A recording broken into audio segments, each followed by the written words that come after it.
All right, so we're talking about functions today. We've been using functions defined in libraries like math.square-root, turtle.forward. All of those things are functions implemented for us by somebody else, and it's just code that gets run. We, today, will learn how to make our own functions. It would be great. And so we can keep reusing them to do stuff all over and over again. So that's very exciting. It is exactly the kind of thing that you would want to do to make your life easier as a programmer. But before we get there, before I teach you how to make your own functions, I'd like to teach you about the other kind of loop in Python. It's called a for loop. We know about while loops. But technically, if you would like, you could just zone out for a couple minutes, because for loops, technically, they are something you never have to use. You could pick to use a while loop and never need a for loop. You could pick to use a for loop but never need a while loop.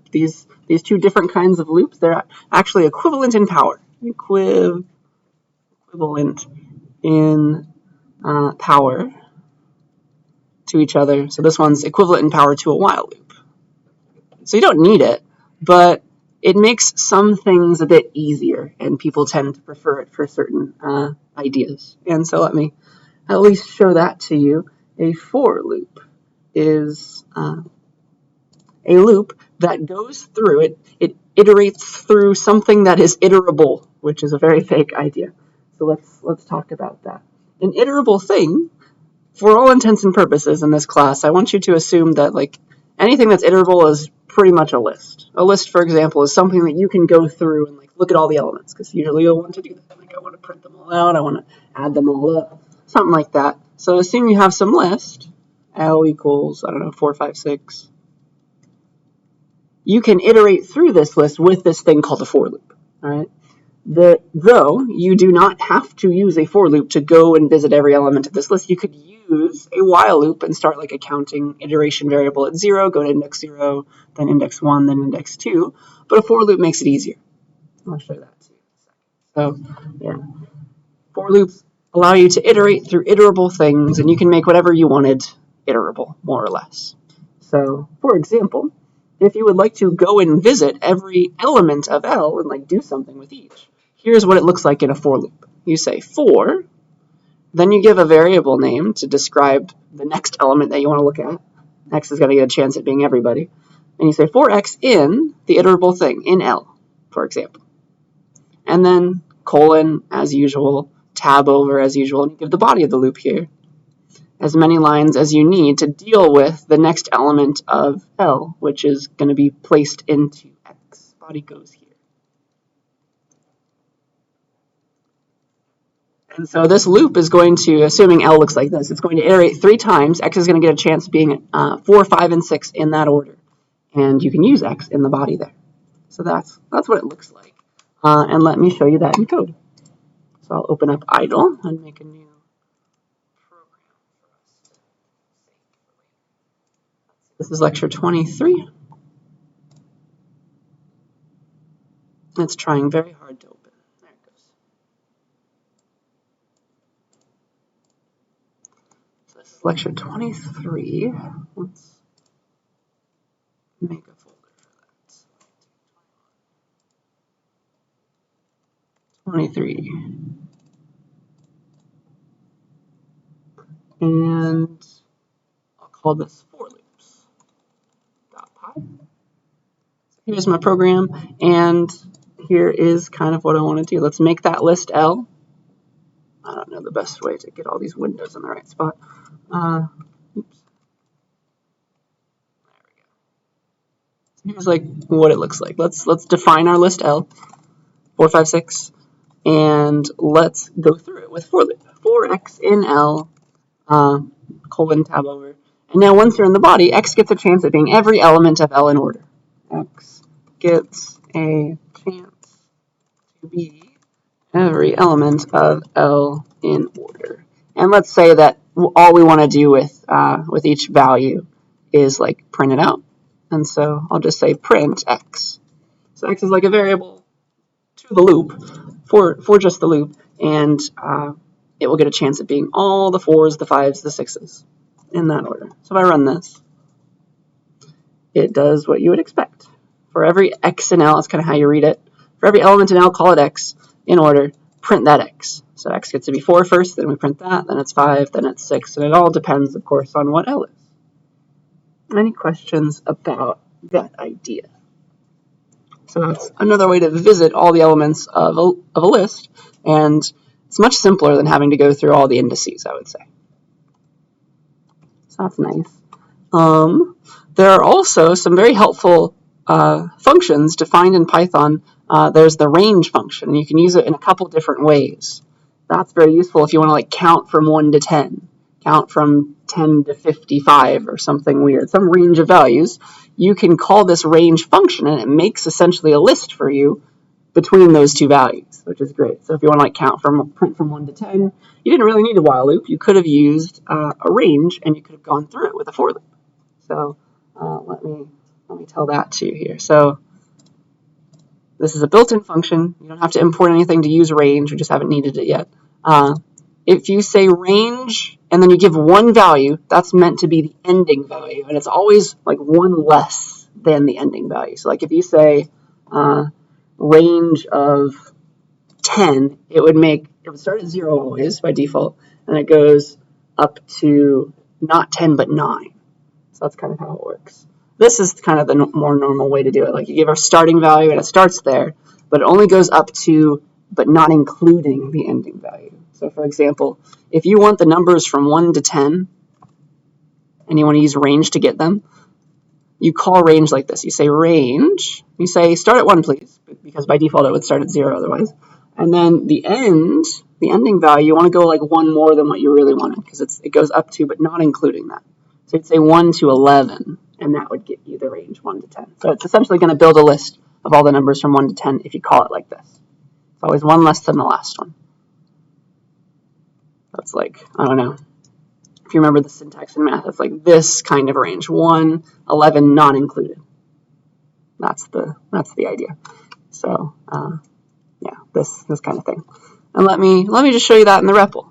If I say range 1 to 11, it just prints out the word range 1 to 11. It doesn't actually enumerate all the values for memory purposes, but I can convert the range to a list. It's an iterable thing, but it's not quite a list. I can convert it to a list, though, and then here's the 1 through 10 that was really inside. So that's really helpful. It can build up all those numbers in that way. But by default, if you just give the ending value, it goes right up to the ending value, but not including it, and it starts at 0. So if I just want all the numbers from 0 to 100, for example, I could call range 0101 or just range 101, because by default it's 0. Range 101. Remember, it's always one more than what you would want. So range 101, if I convert that to a list, it's going to give me all the numbers from 0 to 100, and I can use them. That's pretty nice. So let me show that to you in code, and I think that's all I wanted to say about for loops. It's helpful, though. Let's make an empty line so that I can show you the difference between things. Yeah, so like, you can put any variable here in your for loop, whatever you'd like. So like for every y in the range between 1 through 11, let's just print all the numbers from 1 to 10 out. Print y.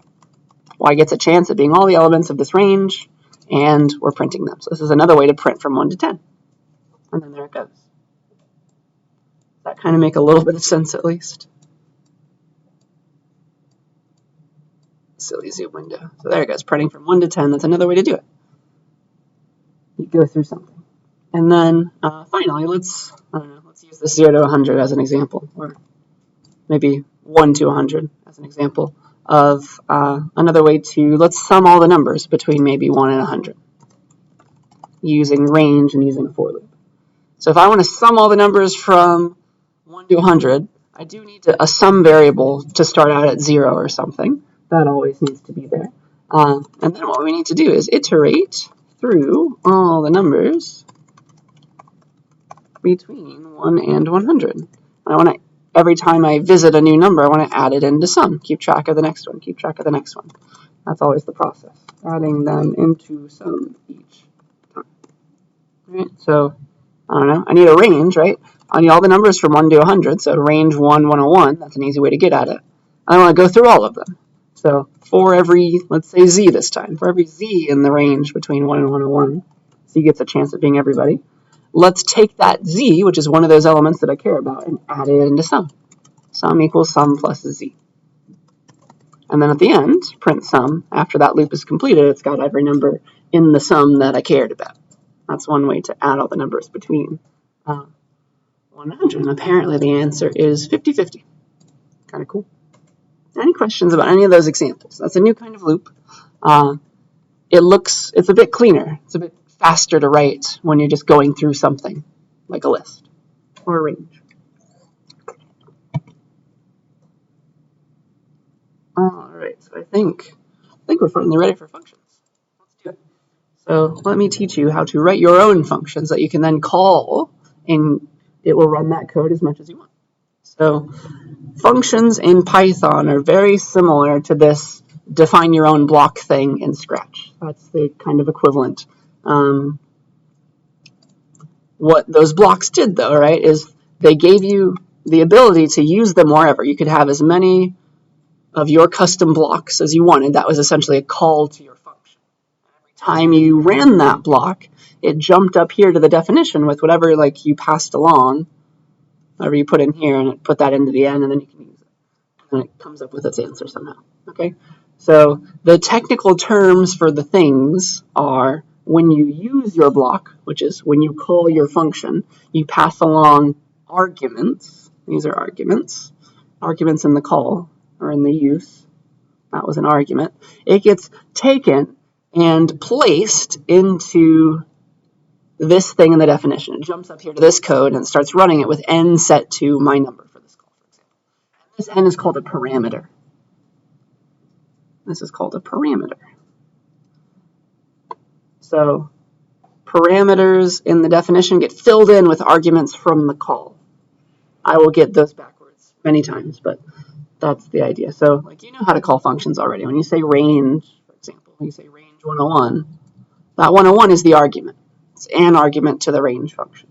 Okay? But when it's going to go and jump somewhere, it's going to go and run the range function codes that somebody else wrote for us. And this 101 is going to be placed into a parameter that will be used. So that's how they access the 101. That's the technical terms. Those blocks took a parameter in the definition, and you added arguments every time you used it. You can have multiple uses of this block that call the function with multiple arguments. All right?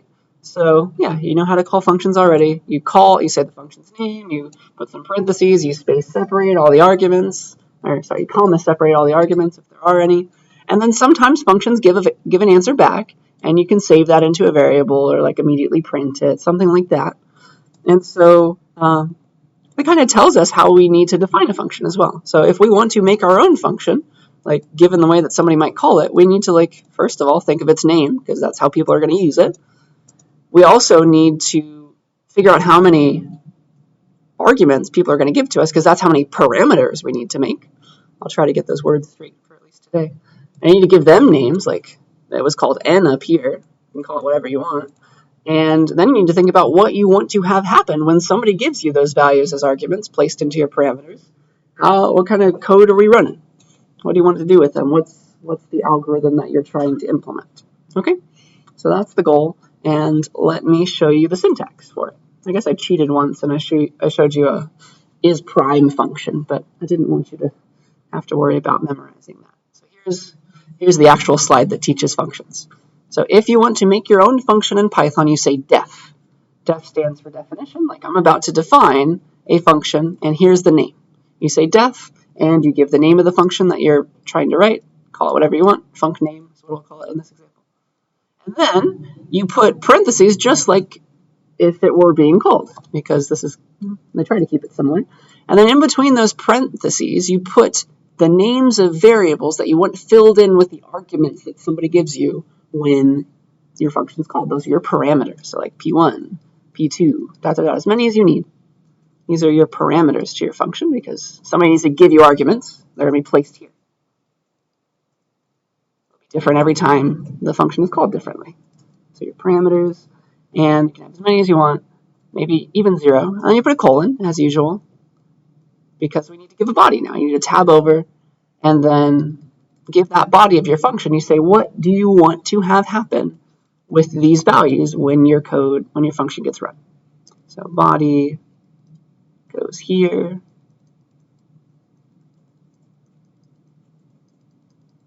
That's the idea. Okay. And now that you have a function, you can use it all you want. You can use it forever. You can call it in multiple places. You can say func name 44 and 5, func name 42, 43, but whatever you want, somewhere else in your code, now you can use this function. Func name 42, 43, for example. Maybe there's only 2 parameters. So you give 2 arguments to be filled into each of them. And the beauty of a function, though, is, right, you can call it multiple times with different values. That's the whole goal. That's why we write functions. All right? So every time we call it, it's essentially the second you call your function, it jumps up here, and it sets these arguments into your parameters. These are your arguments. They are placed, ever so gently, into these parameters. They're like shoved into here. 42 is going into P1, 43 is going into P2, and then it starts running the body with those values now. Okay? The values of the parameters are set to the values of the arguments, if there are any. All right? So I will definitely mess up and call parameters arguments and arguments parameters sometimes, but the technical terms are these. The parameters are the variables that you're using in your function definition. They're going to be placed, concrete values are going to be placed in them every time your function gets called. And then your arguments are the things that are passed along at the place of the call. So that's the concrete things that you want to use your function on. Okay, so that's essentially what a function looks like. Are there any questions about the syntax before I show you an example?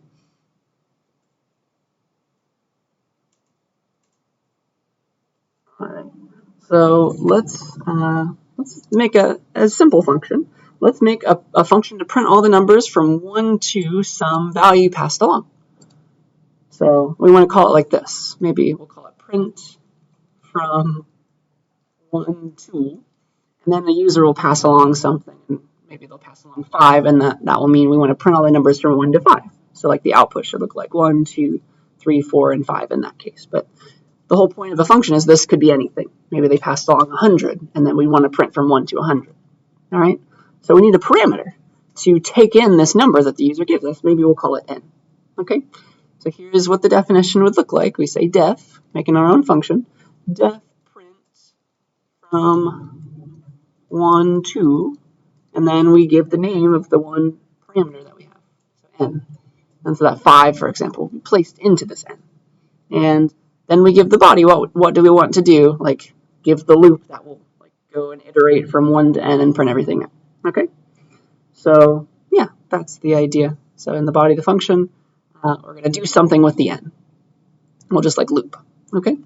And the whole point is, the whole reason we have functions is you call it, what happens is it jumps. The code jumps to the body of the function definition, and it has this n set it to the argument they pass along. So inside of the body, the n only really exists inside the body, but it will be set to the 5, for example, if that's what you passed along.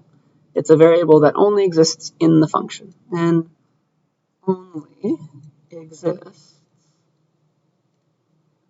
inside the function. Okay?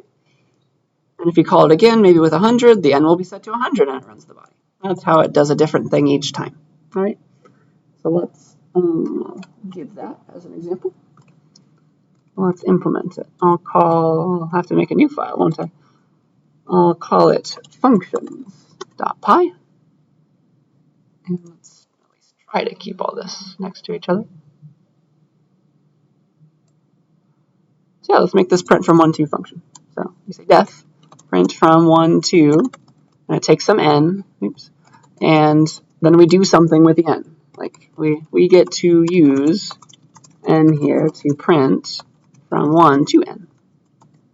And so we're going to do something eventually, and we want to call it in a bunch of different ways, like print from 1 to 5, print from 1 to 10. We can call it in a bunch of different ways. That's the whole point, multiple times. But all right, how do we do this? How do we implement the body of this function? So we have an n now. It's been passed to us. Some value is sitting in n, and we want to iterate from 1 to n and print out every value. So we did this in the for loops example. Let's just take this idea of like this prints from 1 to 10. It's always range 1 to the number you want plus 1. Let's do that. Here it is for visibility purposes. So for x in range 1 to, not n because that will go up to n minus 1, but n plus 1, print x. That will print all the numbers from 1 to n, whatever n is, and it can be different every time. So if I run this, I get my 1 to 5, and of course the whole point of a function is that we can call it multiple times. Let's call it with 10 as well. So now I get 1 through 5 and 1 through 10, and I can do it with any other number that I want. Yay. Any questions about that? Does that make enough sense? That's how you make your own function. All right. So this is going to lead into the next slide, but some functions like math.square root, import math.square root of 2, some functions are not meant to be called on lines by themselves, right? Because math.square root, what it does is it gives back a value, and you have to use it if you want it. Like there's no answer being printed because there's no printing involved in square root. It just gives back the number. So this is kind of a useless call on the line by itself. Likewise, print from 1 to, some functions are meant to be called by themselves. They're going to do the printing once they get to their bodies. It makes no sense to say something like this. Print from 1 to 10. All right, how about let's go from 1 to 3. And then I can wrap this within a print call. That's a little weird as well. Watch what happens here. It will call the function. Oh gosh, let's put an empty line. It will call the function print 1 to 3, and then there is nothing that's given back by this function. And so there's a special default value of none that's given back. And so it prints the none that it sees. So there's 2 ways to mess up. Use a function that's meant to give something back and you don't use the thing that's given back, or you try to use something that's given back from a function that does not give anything back. So there's 2 sides to that coin, and that's a little silly. So the function gives back none. It gives back nothing at all. In Python, that's called none. So hopefully that makes at least a little bit of sense. With some more examples, I think it will help.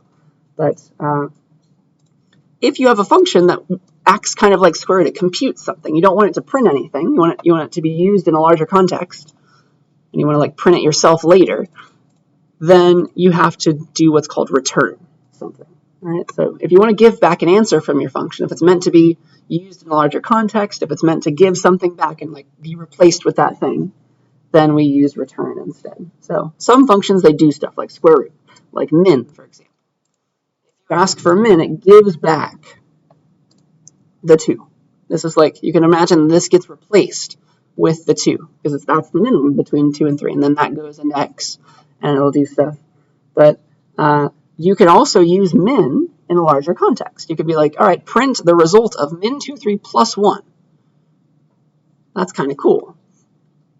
So this gets replaced essentially with the 2, which is the answer that it gives back. And then this will compute 2 plus 1 is 3, and then it'll print that. That's what happens with functions that give something back. You can use them in a larger place. So you can call min twice, min 2, 3. You can add that result to like max 2, 3. Hopefully you understand what min and max do. And then you can print those if you'd like. So this gets replaced with the 2, this gets replaced with the 3, and then it'll produce 5. That's the goal. Doing this, though, doesn't really make any sense, right? There's no result from the print function. Print does not give anything back at all. It gives nothing back. It gives none back, essentially. So there's no use like putting the result of print into a variable. I hope you see that. Likewise, it also makes no sense to add the result of 2 print calls together.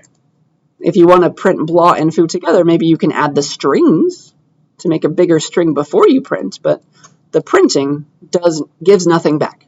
So it's like adding none to none. Okay. So if you have a function and it's meant to be used in a larger context, kind of like min, maybe it computes some value, you're not ready to print it yet. If you want to give back a value to whoever called you, you say return, and you give something back with the return keyword. Okay. So I believe this will make more sense with an example, but are there any questions about this? Like, do we see why it makes no sense to use the result of print? Print's just meant to be called by itself. Do we see why it makes no sense to say square root on a line by itself? Because it's that value that is the result will just vanish because you're not using it. You're not saving it into a variable. You're not printing it. Some functions, like the one we made, will print for us. It's meant to be used a lot. Okay, so let's make just a very simple function that adds two numbers. Let's call it sum, and it's going to be a very silly function. We'll give it two numbers. It'll take two parameters. So, like if you call our function sum with 2 and 3, it's just going to add the two things. It'll just give back 5. That's what we want. If you say, and the whole point of a function that gives something back is you can use it in a larger context. So you can say sum 2, 3 times 2. That should like altogether give back 10. And then you can like go and print that or save it somewhere. So that's what sum will do. It'll take two numbers and give back their sum. And that will hopefully help you see the difference between like printing something and like giving something back, returning something. Okay. So let me show that to you. Let's make a sum function. So def, I want to use it like this, like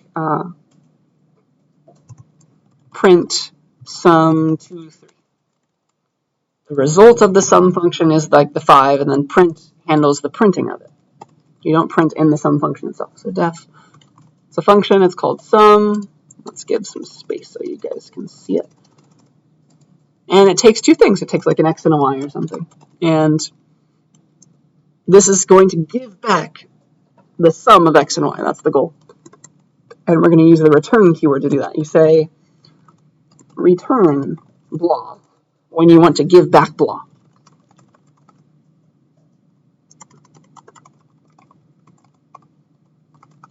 To whoever called this function.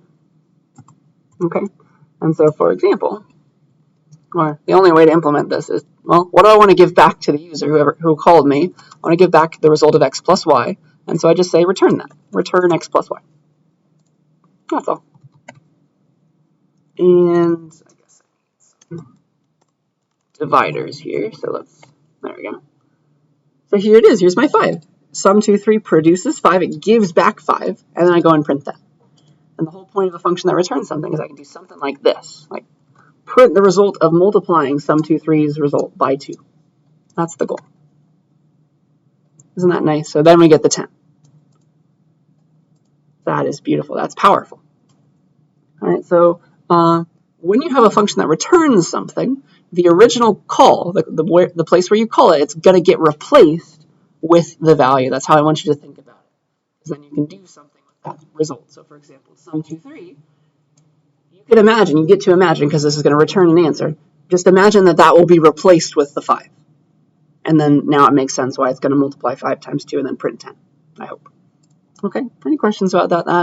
That's the key thing, the key difference.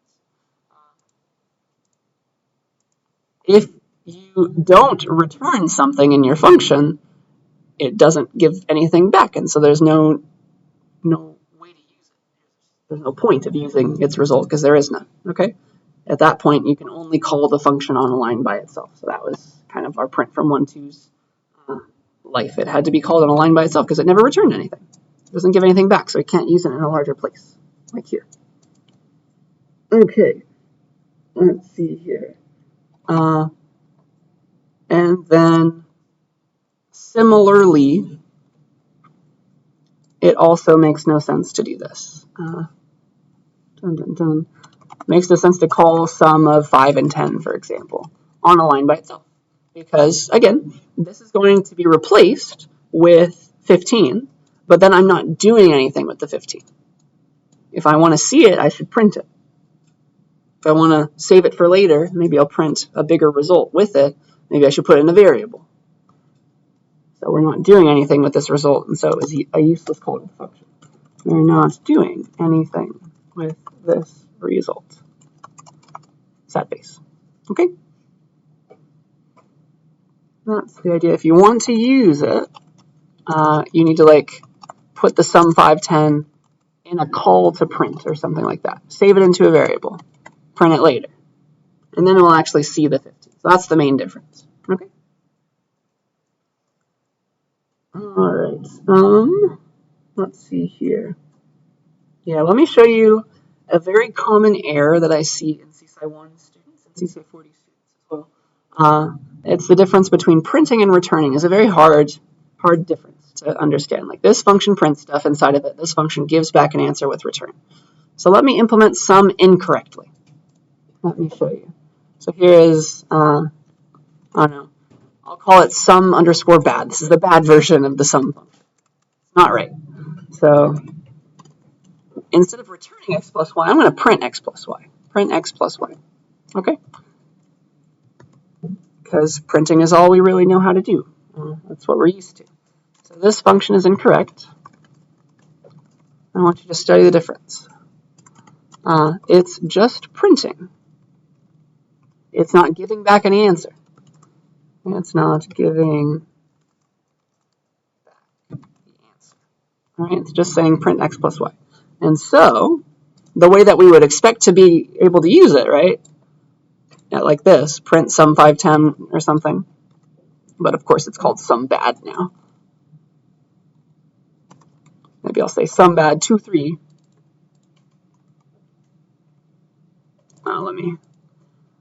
Let me put a little line break here.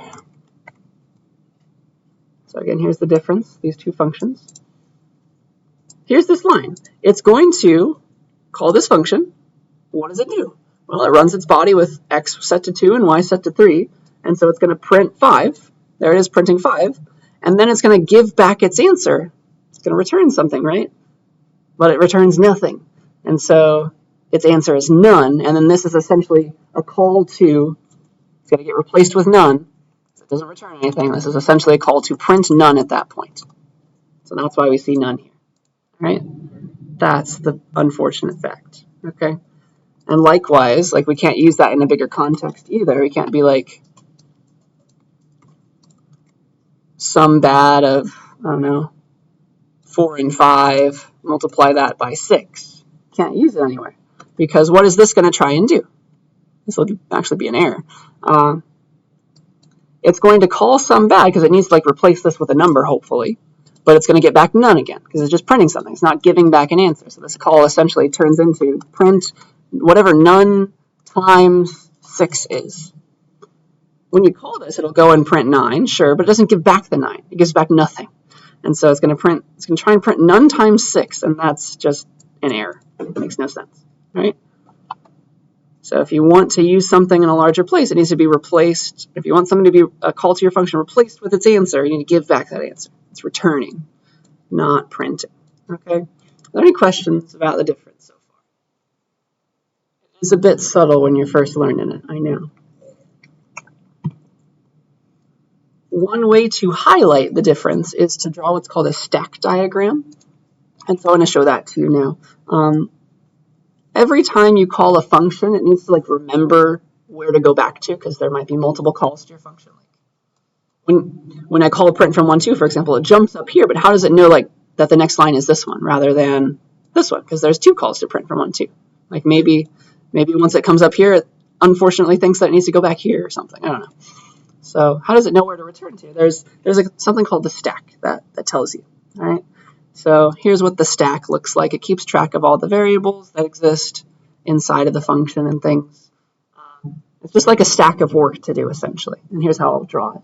So once you start your program, you're like in the outermost code where you can put your print statements and stuff. That's the work that you have to do. And then when you do something, you essentially jump inside of, you remember that you have some work to do later. And so something gets added to the top of the stack. And let me show that to you. So for example, when I call print of, let's see here, print of sum 5 and 10, here's what I'm thinking about. So I'm on the outermost code. I'm starting and I'm running this outermost code right now. This is like a line in the outermost code. And I need to print the sum of 5 and 10. And so what needs to happen first? Well, we need to call sum 5, 10 to get back an answer, because print's not ready to print anything. It doesn't know what to print yet. So we call print, and print needs, like there's some work to do, right? We need to print something. So the idea that we need to get something printed is added to this place called the stack. That's how it remembers what to do. And then what does print need? It needs sum to finish its work. So sum is the person in charge right now. They need to go and do their work.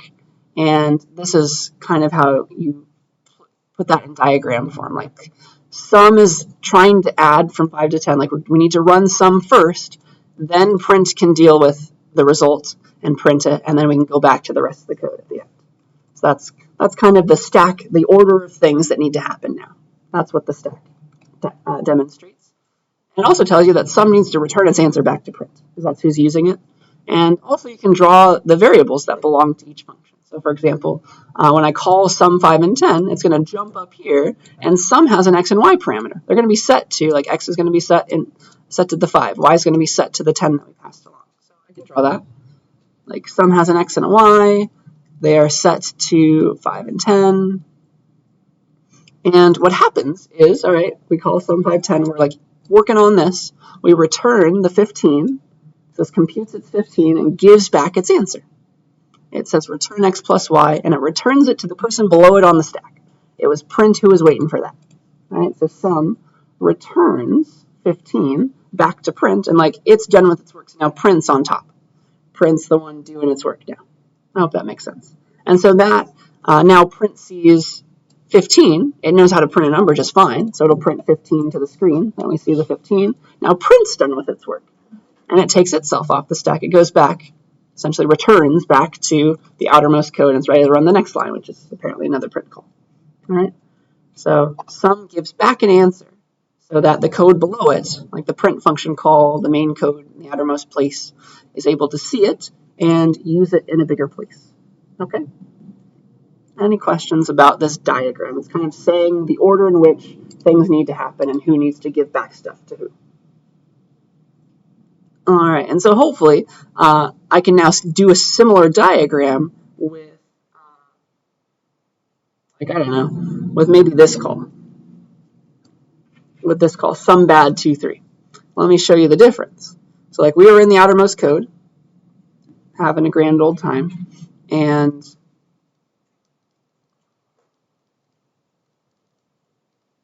then we call print sum bad 2, 3. So print needs something. We need to do some printing work. So there's some work added to our stack of work to do. And then before we print anything, we need to know what to print. So we need to go off and compute sum bad 2, 3. So that's going to be on the top of our stack of work to do. That's the most important thing to do right now. So sum bad gets called, and it's got an x and y as well. Its x is going to be set to 2, and its y is going to be set to 3 with this call. X is set to 2, y is set to 3. And what sum bad does is it prints x plus y. And so you can imagine there's another stack call to print on top of this now. And it's going to go off and it's going to print the number 5 to the screen. And then it needs to return back to print, because print is waiting on sum bad's result, because it needs to print whatever it gets back. So sum bad gives back nothing at all to print. It gives back none, because there is no return statement here. It's just it prints something and then it goes off back to whoever called it. There's nothing being returned, so it returns this special value called none back to print. And so that's what print sees. That's what it sees that it needs to print, and so it's going to go off and print none, nothing at all. And so that's why you see 5 output and then none output, because that's how you print none, and then it's done with printing. Are there any questions about the difference there? That's the key. Print was waiting on something. It's always waiting on something. Here it actually got a value. Here, the printing happened in the body of the function, and it got back nothing at all. So maybe sum bad was meant to be called on the line by itself. if you really wanted it to be like that. Okay? I am taking my time highlighting this difference because it's a very common error. Are there any questions yet? Still doing all right? Oh, all right. So, let's see here.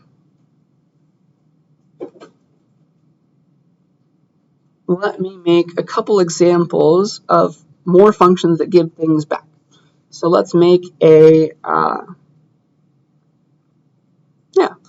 let's make a function that sums all the numbers from 1 to n. We did that with a loop already. We'll take this idea and we'll wrap it up into a loop, and maybe we'll give back the sum. Okay, so let's do it with a while loop first. I think you can do it with a for loop later. So let's make a function that takes a number, call it n, and we'll sum all the numbers from 1 to that n. So like if the user calls it like this, sum 1 to maybe 5, it should compute 1 plus 2 plus 3 plus 4 plus 5, which is apparently 9, 10, 15. And it should give back 15 because maybe we want to use it in a bigger place.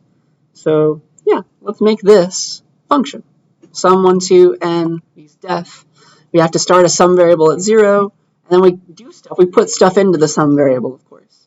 And then we'll return the value that we computed. That's the proper way to do it. So like, we'll calculate the sum in maybe a loop. Right? Maybe we'll start the sum at 0, like we said, and then we want to add up all the numbers from 1 to 5 into the sum variable. And so maybe I need like an I iteration variable, like start it at 1, put the 1 into sum, make I2, put the 2 into sum, add that in, now it's 3. Make I3, add that into sum. We'll do this with a for loop, or sorry, with a while loop. Now it's 6. And we'll just keep on doing that until we get the right answer. And so here is that syntax again with the while loop. So I need to start an I variable at like 1.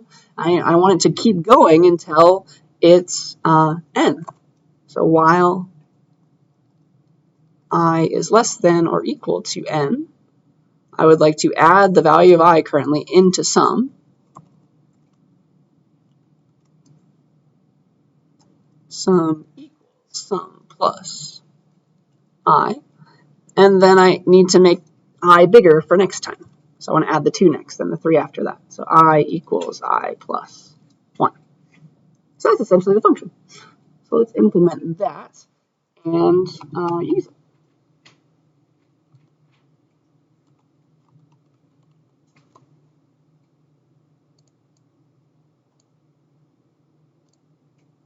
It's hard to resize this. So I'll call this sum functions.py because we're going to make another one later. So, all right, what do we need? So here's the syntax: sum 1 to n, sum starts at 0, and then eventually we're going to do some stuff, and then we'll return sum that we've computed later. But the bulk of the work is iterating from 1 to n, and then placing that value inside of sum. We use an I variable for that. So I equals 1 while I is less than or equal to n, sum equals sum plus I, and then I equals I plus 1. And so that should do it. That's a nice little function. Don't forget to give back. That's what returning does. Give back the final sum. All right? Because now I can call it print sum, the result of sum 1 to 5. So I should see my 15. Great. And again, the point of a function is you can call it multiple times, and if you have a function that returns something, you can use it in a bigger way, like print the result of sum 1 to 5 times 3. And that's going to go off and compute sum 1 to 5 times 3. This needs to first call sum 1, 2, with 5 as the parameter, and that will compute, give back the 15 as the answer, and then it will multiply that by 3, and then it'll give back 45. That's how computation works. So if I do it like this, I'm only printing the final answer because that's where the print is. It's printing the number that is the result of all of this, right? So it's going to go off, call sum 1 to 5, that gets an answer back. It's being returned to 15, so this gets replaced with 15, we multiply the 15 by 3, and then we print that final answer. That's the order of those operations. Okay? Any questions about that? All right, I have a question for you now. Take what I just did, take my sum 1, 2, here it is, and instead, I would like you to modify it a little bit and make a sum odd 1, 2 function. So call it this. And instead of returning the sum of all the numbers from 1 to n, I want you to sum only the odd numbers from 1 to n. So for example, if the user calls your function sum odd 1, 2 with like 7, you should go off and compute the sum of all the odd numbers from 1 to 7. 1 plus 3 plus 5 plus 7, which is going to be 10, 16. Always a perfect power. It's always a perfect square, apparently, which is fun to think about. So go off and try that. I'll give you a few minutes. Please ask me if you have any questions. But take what I did, change it up a bit. We've got plenty of time. And see if you can sum all the odd numbers only from 1 to n.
And if you finish it early and it works for 1 to 7 and 1 to 9, think about maybe what should happen if the user calls it with 6. What does it mean to sum all the odd numbers from 1 to 6? 6 isn't odd. 1 to 8. Maybe just skip it. I don't know. Up to you.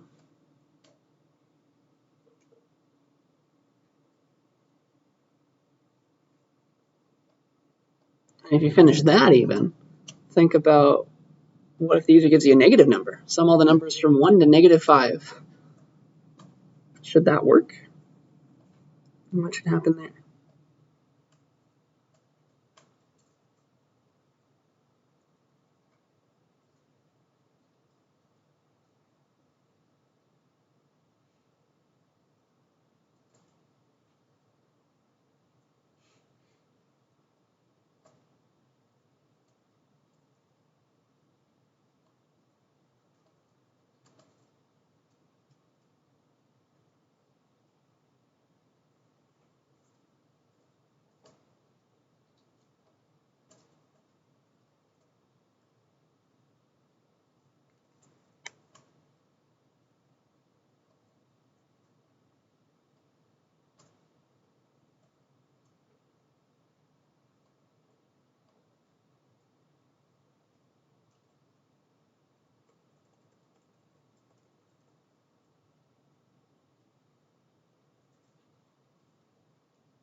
All right, so that was my timer.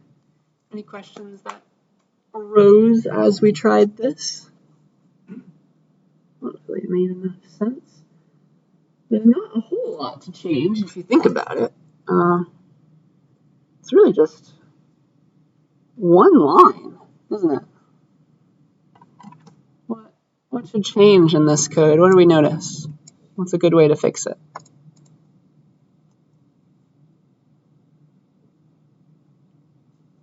What's the, like, right now it's going from 1 to 2. How do we go from 1 to 3? What do we discover? Yeah. So every time, instead of incrementing by 1 to get to the next thing to add, we want to increment by 2. That will, because it starts at 1, it'll go between all the odd values. And honestly, that's probably a good answer. If you give some 1 to 6 odd, for example, it'll just stop at 5 because it'll go 1, 3, 5, and then 7. 7's bigger than 6, and so it's not going to include it. So honestly, that might be the easiest way to make it work. But yeah, it's going to be I equals I plus 2 now. So like it started at 1, that will replace it with 3 instead of 2. Okay, hopefully that makes sense. So that can be the way you do it. I encourage you to try this with a for loop as well. Some odd 1, 2, and it's going to do all the same stuff, just add 2 this time. And so, I don't know. Let's print the result of, let's do something similar like this. Print the result of some 1 to 7 odd.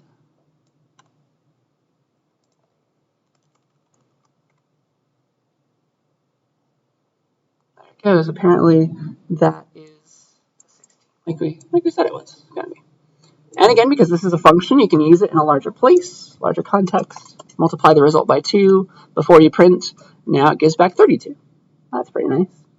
And then you have to decide what do you want to have happen if you call some odd 1 to 8.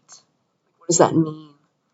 And I think it makes enough sense for this to mean, let's just some odd 1 to 8. Let's imagine that should probably give back 1 plus 3 plus 5 plus 7, but not plus 9 because that's bigger than 8. So I think it should give back the same value as this 1 to 7 call. And that works out. That actually is how the code already works, which is fun. But maybe if you wanted to be fancy, you could warn the user if they ever give you an even number as your parameter. That would work. That would involve an if statement. Likewise, if you want to check for negative values, because there are no numbers between 1 and negative 5 in that order increasing. So maybe you can give back 0, or you can have another if statement that returns, yells at the user and then returns some special value to indicate an error. So that is, those are your options. Yeah. Any questions about this example? All right. Yeah. So hopefully you kind of see the whole point of functions. You don't need functions if you really didn't like them. You don't have to ever write functions. You can put everything in the straight line code, but you'd have a lot of copying and pasting to do, I would say. Functions are great for code reuse. It's just you call it, and it'll run all this code all over again if you call it again. It'll just jump up here. It's a good way to organize your code, make it easier on yourself as a programmer. So that is what I wanted to say there. And then for my last slide, I want to go in depth at the idea of the x and y belong to sum. They only exist inside the sum function. The n only exists inside this function here. It's a separate n over here. Likewise with all these loops. The y only exists for the loop inside of the loop's body. There is no y out here anymore. These are called, these variables are local to certain pieces of it versus global variables that we've been making. So let's see here. If you make a variable outside of anything, as we've been doing all before this, this lecture, you've made what's called a global variable, and anybody is able to use it. So let's see, how do I want to draw this? Let's just go to code. I think that would be the easiest thing to do. So I want to teach you the difference between a global variable and a local variable, because now that is important. Locals versus globals dot pi. So if you just make a normal variable outside of anything like we've been doing, you've created what's called a global variable. It's visible to everybody all around the world, I guess. So if you say x equals 42, what this line does is it makes a global variable x that anybody inside of any function is allowed to use. It's just defined in the outermost code, so it's accessible anywhere. This is a global variable.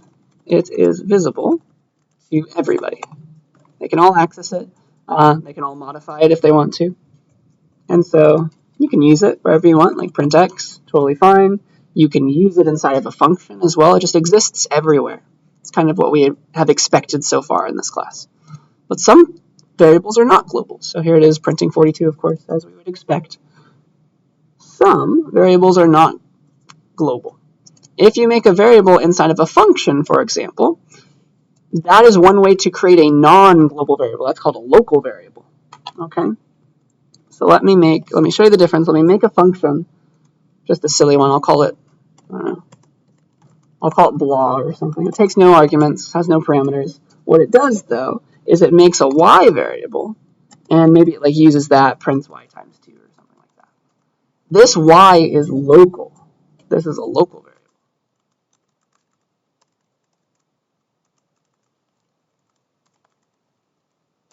It only exists as long as the function exists. And I need to call blah if I want to do anything.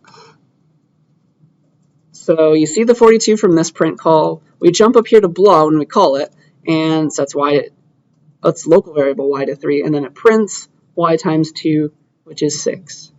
And so that's why we see the 6 here. But blah can look at any global variable as well. It's able to print x, do stuff with x. X exists everywhere. It exists inside of blah. It's able to print apparently 84. And I can also do stuff with its y. But let me try and draw what's going on here. So with a stack diagram. When we start out our programs, we're in the outermost code. That's the work we're doing. And if I wanted to be precise, that's where the global variables live. Like x gets defined in the outermost code. That's where the x lives. It's available to everybody because it's like always at the bottom. The outermost code is always at the bottom of all the work. So x is 42. Everybody can use it. And then if we call blah, we jump in here, which is not the outermost code anymore. That's a call to blah. That's the work we have to do now. That we'll return later. Blah makes a local variable called y, and it lives in its little stack box. It's called a stack frame. And it sets it, and it does stuff with it, and it prints it. But the second this function is done, it goes back. It returns back to whoever called it down here in the outermost code, and all of its information goes away. So otherwise, you'd run out of memory if you called too many functions.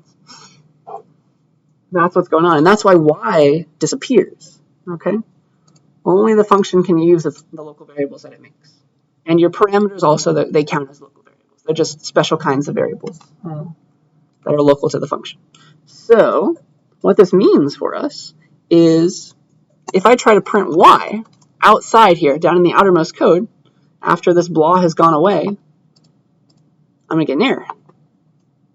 Y is not defined anymore. Y goes away the second blah is done. It was a local variable to the blah function. I am not able to use it outside. It never existed outside.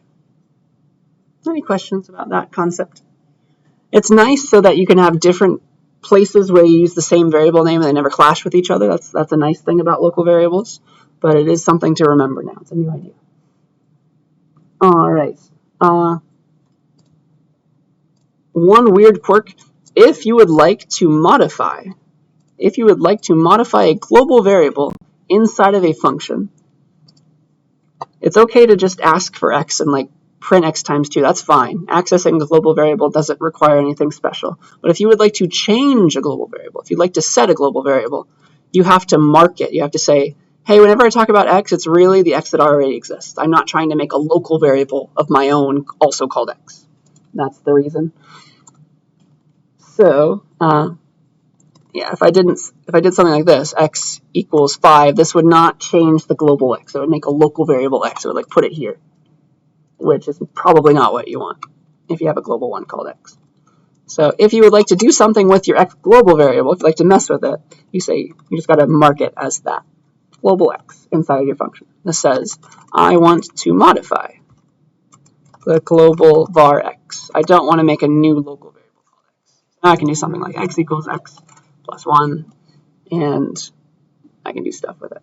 So yeah, x exists in here. It's a global variable, so it exists everywhere. Yay. All right, so if I run this, I think I've shown you everything now. Let me edit the diagram as well. So this is going to print, let's see here. X gets set to 42 in the outermost code. So just like pretend the top parts aren't there yet. So X gets set to 42 in the outermost code. We print X time, or just X by itself. Then we call blah, which jumps up here, modifies X to 43. So it does that, 43. We're inside of blah, so Y still exists and all that. Like, I don't know, let's get rid of the slash. So X just got set to 43. We print X times 2 now, but X changed, and so it's going to print 86 now instead of 84. And then we make a Y variable set to 3. There it is, because we're in blah. And then we print Y times 2, which is going to print the 6. That's using Y. And then blah is done. It returns back to whoever called it. So we're back in the outermost code, ready to run the rest of the lines. It's just this one left. And then it tries to print Y, but Y, of course, does not exist. Okay? I think that is the diagram that I wanted to draw. So any questions about like how I marked how everything happened? The difference between a local variable and a global variable. So local variables exist. If you make a variable in a function, it's a local variable. That is the idea. Only exists for the life of that function call. So technically, if I call blah again, it's going to make a brand new Y, which could be something different if it gets set depending on like an argument, things like that. That is locals versus globals. And I think that is all that I wanted to say as far as slides go today. So any questions about anything we talked about, including this? All right. Okay. So let's see, what's the next thing? So that's the lecture. No new assignments, but I do want to release another extra credit assignment if you'd like to do it. This will be due May 12th. That is the last day of classes. It's the Friday right before finals week begins. This wants to load. May 12th is a Friday, and then the next week is finals week. So it's just right before finals week. This is due May 12th at 11:59 p.m. This is also worth up to 5% extra credit, just like the last one. And for this one, I would like you to make a review video because there's going to be Python on this exam. It was hard for me to ask scratch questions on the midterm, so I didn't really do that. But it's going to be very easy for me to ask you to write Python code in Canvas, right? It's just text at that point. So look forward to that. And you're going to want to study. And here is me forcing you to study if you'd like to take advantage of this extra credit opportunity. I would like you to make a review video to go over the Python concepts, some of them that we talked about in class, because that will help you study, and your peers will love you forever for helping them study, because you'll be able to post this and they'll be able to watch your video too. So yeah, make a review video to help your peers, or maybe even if it's a really good one, I'll show it to my future students.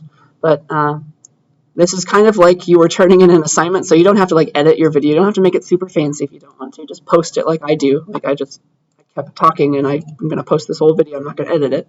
But what I want you to do is either upload it below or like submit it to YouTube and write the link down, as long as it's public and I can watch it and your peers can watch it too. So make a review video going over Python concepts. So here are the requirements for the extra credit. Please have a bunch of examples, of course, of Python concepts that we talked about in class. Don't like teach something too fancy that we didn't cover. Teach stuff that's going to be on the test, all the stuff that we talked about in class. Maybe you could talk about turtle stuff, function stuff, whatever you want. Please be as creative as you would like. The one thing you can't do is like read my slides. So I make sure you're doing something brand new, right? Don't just go over something I did in lecture. That would not be worth any extra credit. But yeah, go over a bunch of examples. Maybe pretend to be a teacher like me, demonstrate things, explain what you're doing, draw stuff if you open up Paint or something. Whatever works, run your code, walk through it. But yeah, please make a review video going over some Python concepts. If you want half the extra credit, make a 15-minute video going over some stuff. And if you want the full 5%, please make at least a 30-minute video. Okay? So yeah, that's the bulk of the requirements. Just make sure you're making something new. Like, don't like read over my examples. Don't like just talk about something you made for an assignment. That's not any extra work. It's not worth extra credit, right? So please ask me if you're at all not sure whether what you're doing is worth extra credit or not. I want to make sure everybody who wants this can get the points. So yeah, that is, I think, everything that I wanted to talk about. Are there any questions about this extra credit assignment? We'll be doing the last day of classes right before finals week, so everybody will get to get some practice with Python as they watch your cool video that you make. All right, so that's your last extra credit assignment. Please take advantage of it if you would like. And I have published it. It should be visible to you now. So yeah, that is all that I have for the day. The rest of the time is yours to work.